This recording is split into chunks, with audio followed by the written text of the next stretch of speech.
민수기 35장. 여리고 건너편 요단 강가 모압 평야에서 주님께서 모세에게 말씀하셨다. 너는 이스라엘 자손에게 그들이 유산으로 받는 땅에서 레위 사람이 살 성읍들을 떼어주라고 명령하여라. 레위 사람에게는 성읍과 함께 그 주변의 목초지도 함께 주어라. 그래야만 그들이 그들의 재산인 가축대와 모든 짐승들을 그 목초지에서 기르면서 그 여러 성읍에서 살게 될 것이다. 너희가 레위 사람에게 줄 성읍 둘레의 목초지의 범위는 각 성에 다같이 성벽 둘레로부터 2000자까지의 지역이어야 한다. 성을 중심으로 하여 성 밖 동쪽으로 2000자, 남쪽으로 2000자, 서쪽으로 2000자, 북쪽으로 2000자씩을 재어라. 이것이 각 레위 사람의 성읍에 딸린 목초지이다.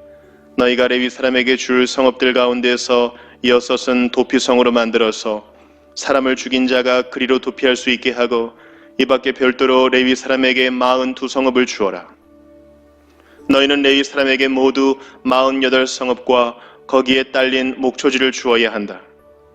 이스라엘 자손이 가지고 있는 땅을 떼어서 그것을 레위 사람에게 줄 때에는 각 지파들이 받은 몫의 비율대로 떼어내도록 하여라.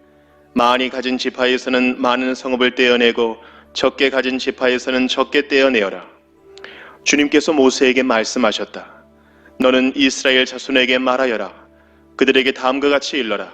너희가 앞으로 곧 요단강을 건너 가나안 땅에 들어가게 되거든 성읍들 가운데서 얼마를 도피성으로 정하여 실수로 사람을 죽게 한 자가 그곳으로 도피하게 하여라. 그 성읍들을 복수자를 피하는 도피처로 삼아서 사람을 죽게 한 자가 회중 앞에서 재판을 받기 전에 죽는 일이 없도록 하여야 한다.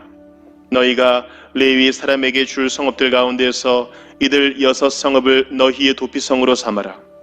그 가운데 3성읍은 요단강 동쪽에 두고 나머지 3성읍은 가나안 땅에 두어 도피성이 되게 하여라. 이들 6성읍은 이스라엘 자손은 물론이려니와 외국인이나 너희와 함께 사는 본토인이면 누구든지 실수로 사람을 죽게 한 자가 도피하는 곳이 될 것이다. 만일 쇠붙이 같은 것으로 사람을 쳐서 죽게 하였으면 그는 살인자이다. 그러한 살인자는 반드시 죽여야 한다. 사람을 죽일 만한 돌을 들고 있다가 그것으로 사람을 쳐서 죽게 하였으면 그는 살인자이다. 그러한 살인자는 반드시 죽여야 한다. 만일 사람을 죽일 만한 나무 연장을 들고 있다가 그것으로 사람을 쳐서 죽게 하였으면 그는 살인자이다. 그러한 살인자는 반드시 죽여야 한다. 이러한 경우에 그 살인자를 죽일 사람은 피해자의 피를 보복할 친족이다. 그는 그 살인자를 만나는 대로 죽일 수 있다. 미워하기 때문에 밀쳐서 죽게 하거나 몰래 숨어 있다가 무엇을 던져서 죽게 하거나 원한이 있어서 주먹으로 쳐서 사람을 죽게 하였으면 그는 살인자이다. 그러한 살인자는 반드시 죽여야 한다. 피를 보복할 친족은 어디서 그를 만나든지 그를 죽일 수 있다. 그러나 아무런 원한도 없이 사람을 밀치거나 몰래 숨어 있다가 무엇을 던지거나 한 것이 아니고 잘못 보고 굴린 돌이 사람에게 맞아 그를 죽게 하였으면 그 가해자가 피해자의 원수가 아니고 더욱이 그를 해칠 의사가 전혀 없었던 것이므로 회중은 이러한 규례에 따라서 그 가해자와 피를 보복할 친족 사이를 판단해야 한다. 회중은 그 살인 혐의를 받은 사람이 피를 보복할 피해자의 친족에게서 보복을 당하지 않도록 그 살인 혐의자를 그가 도피한 도피성으로 돌려보내야 한다. 그리고 그는 거룩한 기름을 부어 성직에 임명된 대제사장이 죽을 때까지 거기에 머물러야 한다. 도피성으로 피한 그 살인자가 도피성의 경계 밖으로 나갔을 때에 마침 피를 보복할 친척이 그를 알아보고 도피성의 경계 밖에서 죽였으면 그 친척에게는 아무런 살인죄도 적용되지 않는다. 살인자는 반드시 대제사장이 죽을 때까지 도피성에 머물러 있어야 하고 대제사장이 죽은 다음에야 비로소 자기 소유지가 있는 땅으로 돌아갈 수 있다. 위에서 말한 율례는 너희가 어디에 가서 살든지 자자손손 모든 세대에 적용되는 율례이다. 누구든지 사람을 죽인 사람은 살인자이므로 반드시 죽여야 한다. 그러나 거기에는 증인들이 있어야 한다. 오직 한 증인의 증언만으로는 어느 누구도 죽이지 못한다. 살인죄를 지었을 때에는 살인범에게서 속전을 받고 목숨을 살려주어서는 안 된다. 그는 반드시 죽여야 한다. 대제사장이 죽기 전에는 도피성으로 피한 사람에게 속전을 받고 그를 제 땅으로 돌려보내어 살게 해서는 안 된다. 너희가 사는 땅을 더럽히지 말아라. 피가 땅에 떨어지면 땅이 더러워진다. 피가 떨어진 땅은 피를 흘리게 한 그 살해자의 피가 아니고서는 깨끗하게 되지 않는다. 너희가 사는 땅, 곧 내가 머물러 있는 이 땅을 더럽히지 말아라. 나 주가 이스라엘 자손과 더불어 함께 머물고 있다. 시편 79편. 하나님, 이방 나라들이 주님의 땅으로 들어와서 주님의 성전을 더럽히고 예루살렘을 돌무더기로 만들었습니다. 그들이 주님의 종들의 주검을 하늘을 나는 새들에게 먹이로 내주고 주님의 성도들의 살을 들짐승에게 먹이로 내주고 사람들의 피가 물같이 흘러 예루살렘 사면에 넘치게 하였건만 희생당한 이들을 묻어줄 사람이 아무도 없습니다. 우리는 이웃에게 조속거리가 되고 주변 사람들에게 조롱거리와 웃음거리가 되었습니다. 주님, 언제까지입니까? 영원히 노여워하시렵니까? 언제까지 주님의 진노하심이 불길처럼 타오를 것입니까? 주님을 알지 못하는 저 이방인들에게나 주님의 진노하심을 쏟아주십시오. 주님의 이름을 부르지 않는 저 나라들 위에 쏟아부어 주십시오. 그들은 야곱을 집어삼키고 그가 사는 곳을 폐허로 만들었습니다.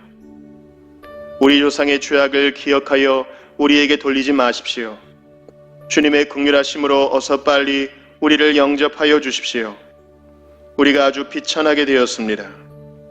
우리를 구원하여 주시는 하나님, 주님의 영광스러운 이름을 생각해서라도 우리를 도와주십시오.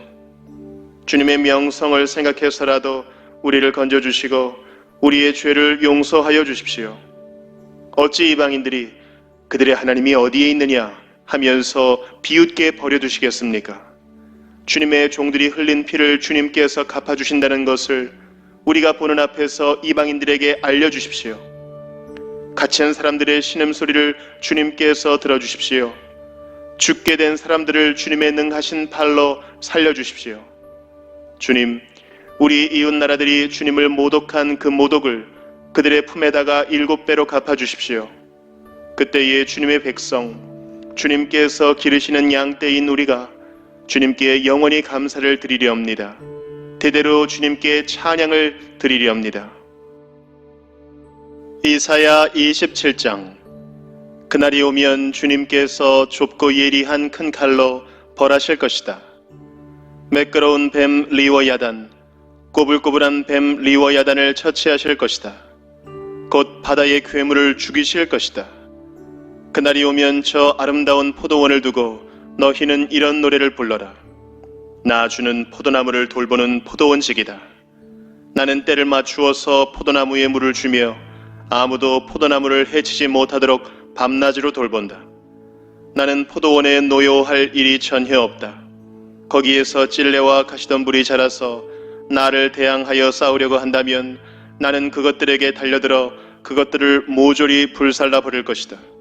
그러나 나의 대적들이 내가 보호하여 주기를 원한다면 나와 화친하여야 할 것이다. 그렇다, 나와 화친하여야 할 것이다.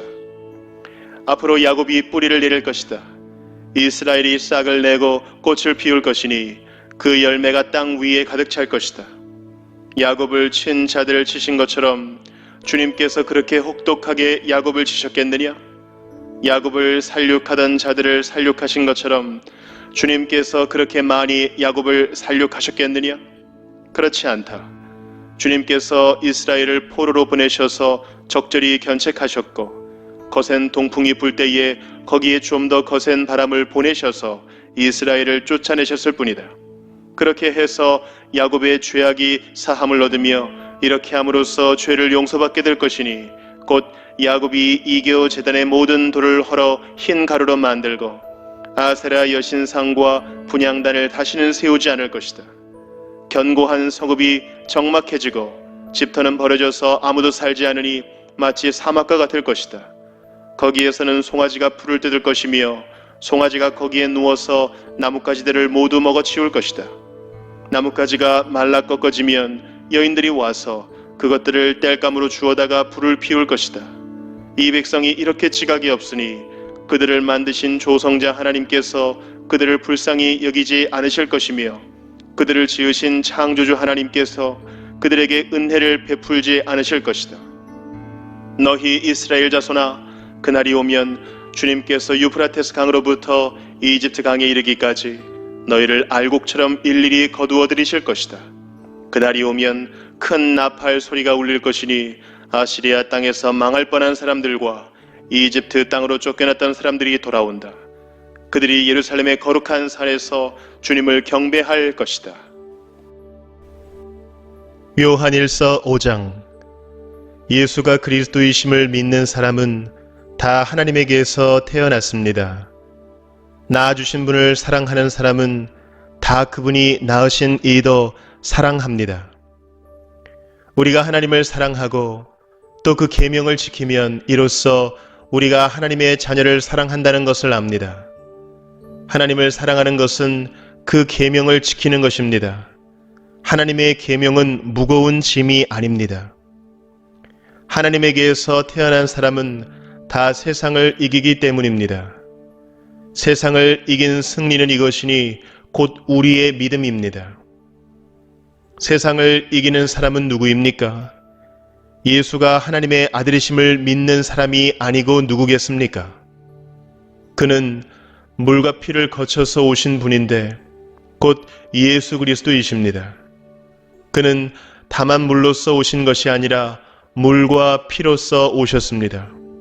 성령은 증언하시는 분입니다. 성령은 곧 진리입니다. 증언하시는 이가 셋인데 곧 성령과 물과 피입니다. 이 셋은 일치합니다. 우리가 사람의 증언도 받아들이거늘 하나님의 증언은 더욱더 큰 것이 아니겠습니까? 하나님의 증언은 이것이니 곧 하나님이 자기 아들의 관에서 증언하셨다는 것입니다. 하나님의 아들을 믿는 사람은 그 증언을 자기 속에 가지고 있습니다. 하나님을 믿지 않는 사람은 하나님을 거짓말쟁이로 만들었습니다. 하나님이 자기 아들의 관에서 증언하신 그 증언을 믿지 않았기 때문입니다. 그 증언은 이것이니 곧 하나님이 우리에게 영원한 생명을 주셨다는 것과 바로 이 생명은 그 아들 안에 있다는 것입니다. 그 아들을 모시고 있는 사람은 생명을 가지고 있고 하나님의 아들을 모시고 있지 않은 사람은 생명을 가지고 있지 않습니다. 나는 하나님의 아들의 이름을 믿는 사람들인 여러분에게 이 글을 씁니다. 그것은 여러분이 영원한 생명을 가지고 있다는 것을 알게 하려는 것입니다.